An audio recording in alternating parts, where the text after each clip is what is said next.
Bonjour, Monsieur Félix Famba. Bonjour, Monsieur Laurence Koumansamba. Alors, aujourd'hui, tout le monde parle de l'UDPS qui n'existe plus. L'UDPS est mort, l'UDPS divisé en trois parties. Vous, en tant que cadre de l'UDPS, pouvez confirmer cette information? Non, c'est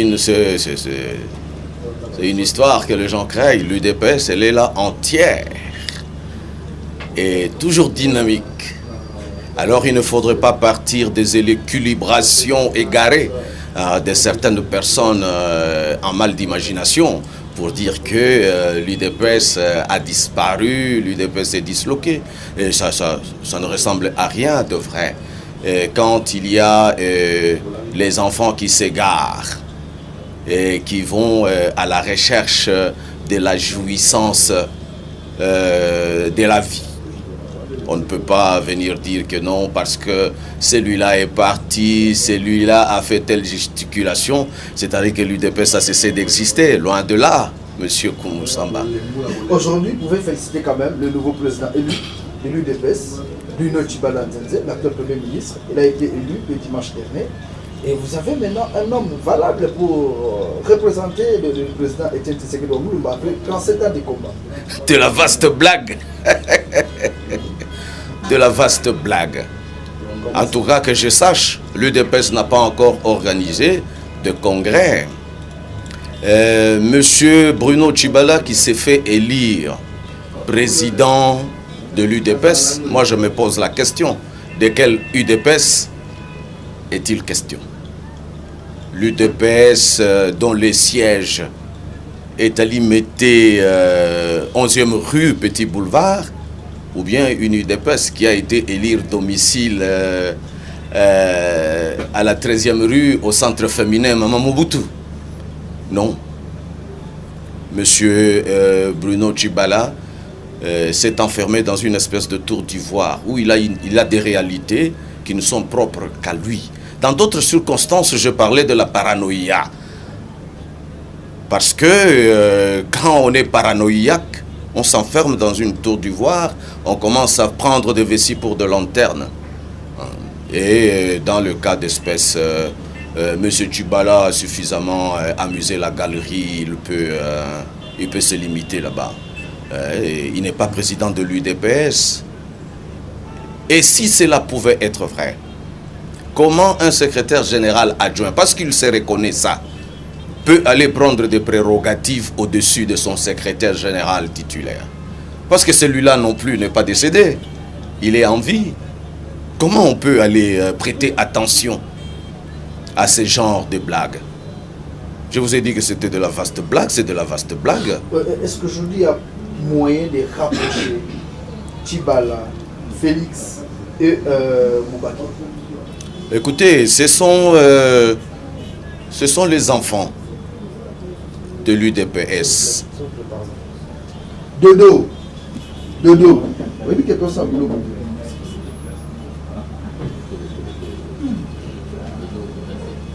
Et commenter, Est-ce qu'aujourd'hui il y a possibilité de rapprocher Félix Tshisekedi, Tshibala et Moubaki afin de redonner une belle image de l'UDPS? Moi, je ne pense pas que cette idée puisse effleurer les idées de toute personne bien pensante. Surtout en ce qui concerne M. Bruno Tshibala. M. Bruno Tshibala a pris fait cause pour un autre mouvement politique. Il est devenu l'allié inconditionnel de M. Kabila au point d'exercer aussi sur les manifestants de la répression. Parce que c'est lui qui est le chef du gouvernement, c'est M. Tshibala. Et quand il y a répression des manifestants, c'est-à-dire que c'est Tshibala qui fait la répression. Telle n'a jamais été ni la philosophie, ni l'idéologie de l'UDPS, où on doit chercher à restreindre l'espace liberté du Congolais. L'UDPS a commencé justement à se battre dès sa création pour l'émergence d'une certaine capacité du Congolais à jouir de sa liberté dans son pays. Maintenant, je ne vois pas comment M. Tchibala, qui aujourd'hui envoie de bachibouzouk dans la rue pour aller réprimer violemment dans la brutalité des manifestants en main nue, que l'on puisse penser un seul instant qu'on pourrait demander à Félix, à Moubaké, un certain rapprochement. Mais qui servirait à quoi? Parce que aujourd'hui, l'on peut considérer que entre les mains de Tchibala, le sang du combattant, du Congolais, se retrouve dedans. Parce qu'au 30 novembre, dans cette répression, avec un déploiement particulièrement massif de policiers dans la rue, il y a eu mort d'homme, il y a eu de blessés, et qui pourrait en prendre la responsabilité si ce n'est pas le gouvernement de la République? Parce que seul le gouvernement de la République a le pouvoir de mettre en mouvement la force brutale de l'État, que sont la police et les services de sécurité. Alors aujourd'hui, notre pays est en route pour les élections. Donc, on peut dire qu'il n'y a plus de contraintes. Après publication du calendrier électoral, accepté par tout le monde, sauf l'opposition, il y a eu aujourd'hui un vote du projet de loi électoral au niveau de l'Assemblée nationale, et malgré le Sénat n'a pas encore voté pour dire oui, mais c'est quand même envoyé au niveau du PEJ pour analyse. Pensez-vous que cette loi peut encore faire un plus par rapport à notre démocratie? Vous savez, dans un environnement caractérisé par des suspicions en profondeur et par une perte totale de confiance, vous savez, j'ai l'habitude de dire qu'effectivement, quand vous entendez les gens de l'ex-MP vous dire qu'il n'y a pas de crise politique en RDC, souvent je suis tenté de le dire, parce que quand on parle de crise politique dans l'entendement de cela, c'est au niveau des institutions.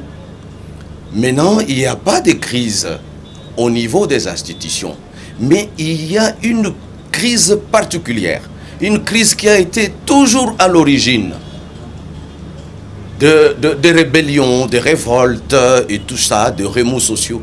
C'est la crise de confiance. Cette crise de confiance, quand elle élit domicile dans un environnement national donné, eh bien, il y a de problèmes. Ce calendrier électoral, qu'il soit accepté par tout le monde, et c'est patati patata, et même la communauté internationale, et tout ça avec la communauté internationale. Moi, personnellement, je fustigerais la duplicité. Parce que la communauté internationale a accepté un calendrier truffé de 1001 préalables. Et quand on jette tout simplement un coup d'œil à ces préalables, on sait se convaincre que dans ce pays, il n'y aura pas d'élection. Et la communauté internationale, bon, qui a de personnes suffisamment chevronnées, sait comprendre que les préalables qui sont posés dans un pays comme celui-là, eh bien, il n'y aura pas d'élection. Non, mais Tchibala, le Premier ministre, a confirmé qu'il y aura élection le 23 décembre 2018. Pourquoi ne pas croire quand même pourquoi ne pas faire confiance quand même aux dignes fils du pays? Ah, on ne peut, justement, parce que je vous dis qu'il y a une crise de confiance. Comment peut-on faire confiance à des individus qui, pendant 20 ans, n'ont fait qu'abuser la bonne foi des autres? C'est ça tout le problème. Hein? Le problème se situe à ce niveau-là. Qui peut aujourd'hui faire confiance? Parce qu'à un moment donné, les gens se sont un tout petit peu distraits avec l'accord de la Sainte-Sylvestre du 31 décembre dernier. Et qu'est-ce que Kabila a donné comme réponse pour ce besoin de redorer la confiance entre les frères et sœurs d'un même pays. Il a démontré que lui, c'était un monsieur spécialiste du mépris. Il a méprisé tout ce monde qui voulait. Parce qu'on dit en dialoguant, on peut toujours, parce qu'on est entre nous, frères et sœurs, on peut se disputer le soir, enfin le matin, excusez-moi, et le soir, autour d'un feu, après un copieux repas, se réconcilier en dialoguant. La palabre africaine. Voyez-vous, on est arrivé à ça. Mais en réponse à cet élan de sollicitude des autres, monsieur a préféré donner un coup de pied dans le repas qui était préparé pour que finalement cette confiance revienne, ne fût-ce qu'un tout petit peu.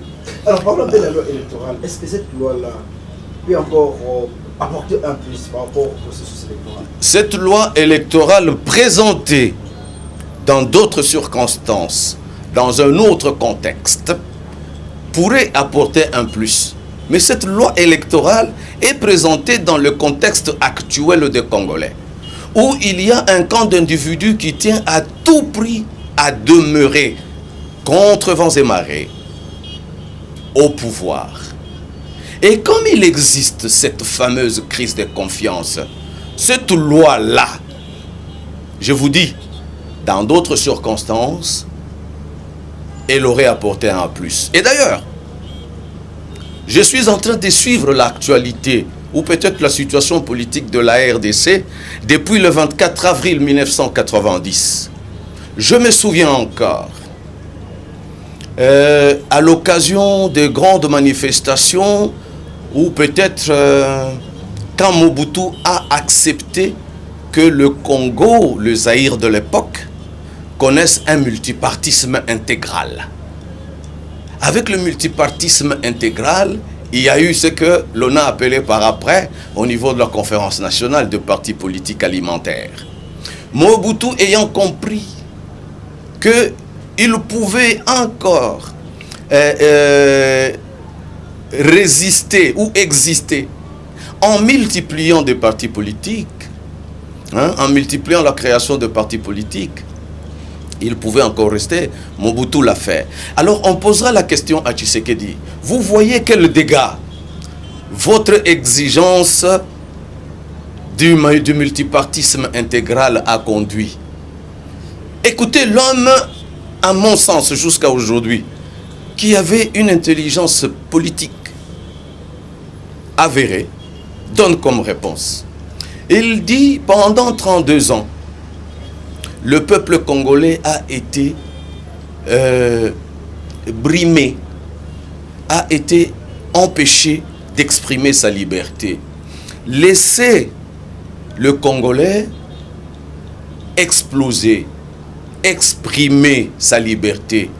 Tous ces partis politiques qui sont en train de se créer, une fois que nous irons aux élections, le premier cycle, au deuxième cycle, tous ces petits partis vont être absorbés au point où on restera avec des grands partis qui formeront, comme ça existe classiquement ailleurs, de grands courants politiques.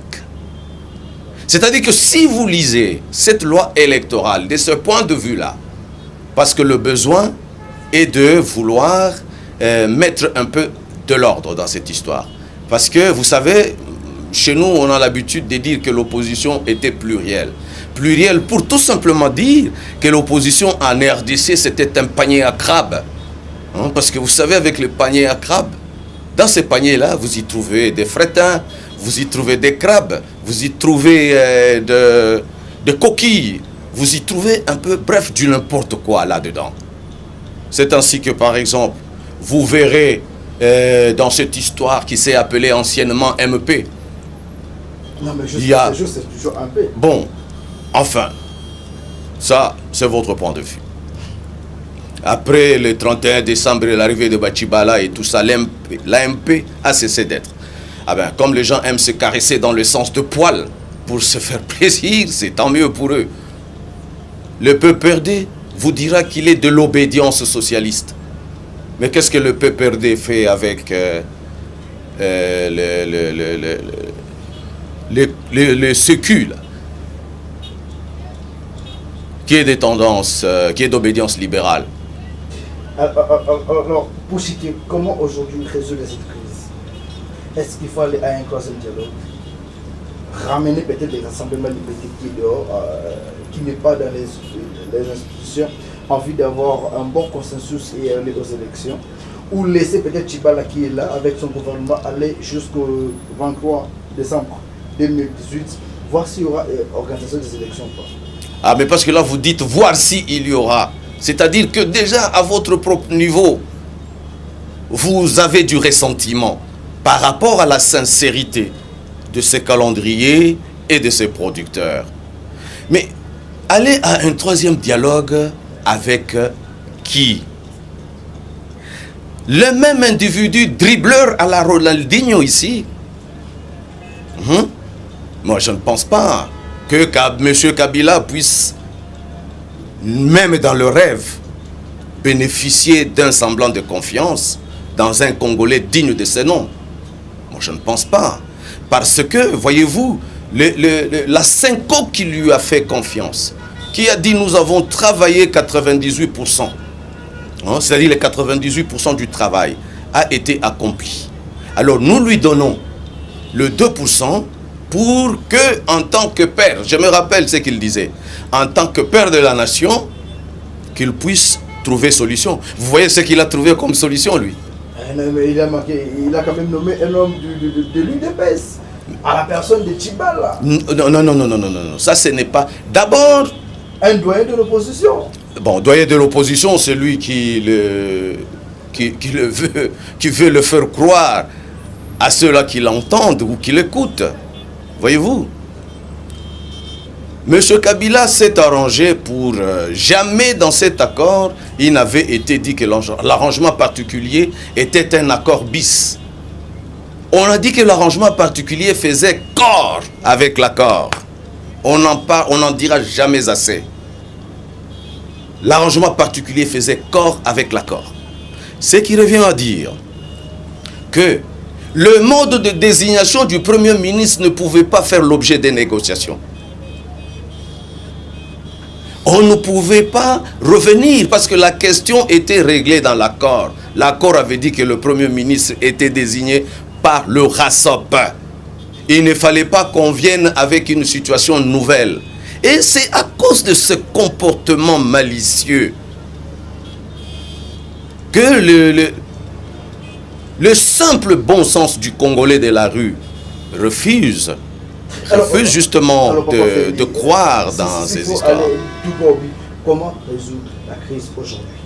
Comment résoudre la crise aujourd'hui? Puisque aller au référendum peut-être, voir si les peuples vont voter non pour un troisième mandat de président de la République. Mais tout ce que vous proposez, M. Koumoussamba, tient à quoi? Parce que depuis le 31 décembre, ou peut-être après le 31 décembre, le fait que l'accord de la Sainte-Sylvestre n'a pas été organisé de bonne foi, nous avons un pouvoir mercenaire dans ce pays. C'est un pouvoir qui règne par défi, un pouvoir qui s'est... enfin, je ne sais pas, qui accorde beaucoup plus, qui s'effonde sur les canons qu'il a. Vous voulez dire que le peuple doit se prendre en charge? Absolument. Parce que nous sommes en présence d'une dictature. On a toujours dit ceci. On ne négocie pas avec un dictateur, mais plutôt on les chasse. Je vous en prie, M. Koumoussamba.